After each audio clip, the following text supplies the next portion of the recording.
খৈৰাবাৰী ৰাসত আছোঁ আমি এতিয়া ধুনীয়াকৈ জুবিনদাক সজাই ৰাখিছে এনেকৈ গীত গোৱা এটা ষ্টাইলত ধুনীয়াকৈ এটা গীতো লগাই থৈ দিছে তাৰপিছত আমি ইয়াতে সেৱা ল'লোঁ লৈ আমি এতিয়া আনন্দ মেলাত যাই এই চকৰিটো আজি চাওঁ বুলি ভাবিয়ে আমি এইখিনিত ৰ'লোঁ আহি এনেকৈ চকৰিটো প্ৰথম মই ইয়াতে ৰওঁতে মানে চকৰিটো ওচৰত আহোঁতে এজন মানুহো নাছিল তাৰপিছত এতিয়া চাওকচোন বাৰু এজন আহি চকৰিটো ভৰ্তি হৈ গ'ল এনেকৈ এতিয়া ঘূৰি আছে উলট পালটকৈ ইমান মানুহ চিঞৰি আছে এনেকৈ ভয় খাইছে আৰু ল'ৰাবিলাকে এনজয় কৰিছে খুব হাত দাঙি মানে এনজয় কৰিছে এতিয়া আমাৰ ছোৱালীবিলাকে খুব চিঞৰিছে এনেকৈ মোৰো হৈছিল এদিন মানে আজি হ'লে কেইবছৰমান আগতে উঠিলোঁ মই এনেকৈ মানে এইটোত উঠি মোৰ একদমে গাটো বেয়া হৈ গ'ল মোৰ ঘূৰাই অৱস্থা নাইকিয়া মালিকে এনেকৈ ইয়াৰ পৰা লাহে ধৰি আনি লাষ্টত লৈ আহিল তাৰপিছত আমি ৰাসত থাকিব নোৱাৰিলোঁ ৰাসৰ পৰা অকণমান দূৰৈত গৈ ধুনীয়া ঠাণ্ডা হাৱা ল'লোঁ লোৱাৰ পিছতহে মোৰ দেহাটো অকণমান ভাল লাগি আহিছে তাৰপিছতে আমি অলপ সময় থাকি আমি ঘৰত গুচি আহিলোঁ ইমান দেৰি থকাৰ মানে মোৰ মানে অধৈৰ্য হৈ গ'ল এনেকৈ আমি গুচি আহিলোঁ এতিয়াও এই ছোৱালী ইয়াতে এনেকুৱা ছোৱালী এজনীয়ে মানে মূৰ ঘূৰাই অৱস্থা নাইকিয়া আপোনালোকে চাবচোন বাৰু চাই থাককচোন বাৰু আপোনালোকে যিজনী ছোৱালীয়ে ভয় খাইছে বা মাথা ঘূৰাইছে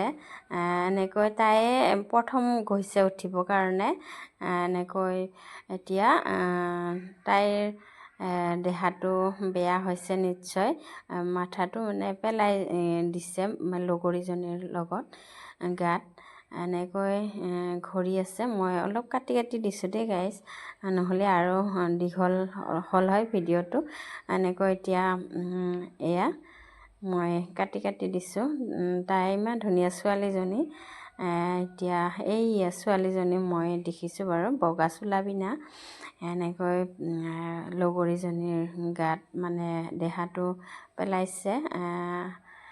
এনেকৈ এতিয়া উঠেহে মানুহবিলাকে কিন্তু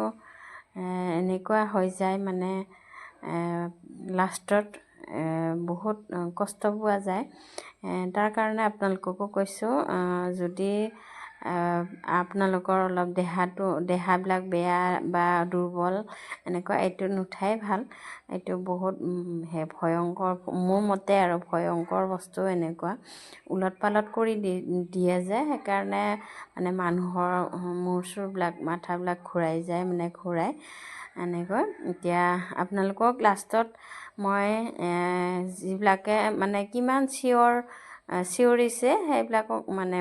সেইবিলাক অকণমান শুনাই দিম চাব দেই এতিয়া ছোৱালীজনীৰ এনেকৈ মাথা ঘূৰাইছেতো সেইকাৰণে মানুহবিলাকে এইখিনিত এতিয়া ৰ'ব মানে ছোৱালীজনীক আনিব চেষ্টা কৰিছে এয়া চাওকচোন বাৰু এইখিনিতে ৰৈ দিছে মানুহবিলাকে চাওকচোন তাইৰ কেনেকুৱা অৱস্থা হৈ গ'ল এইজনী অকণমান পানী চানী খুৱাই দিলে তাৰপিছতে নামি আহিব এতিয়া এয়া ইমান ধুনীয়া ছোৱালীজনী মূৰ ঘূৰাই গ'ল তাইৰ অৱস্থা নাইকিয়া হৈ গ'ল এতিয়া চিঞৰ বাখৰ লগাবিলাকক দেখুৱাই দিম শুনাই দিম আপোনালোকে চাবচোন বাৰু ইমান চিঞৰিছে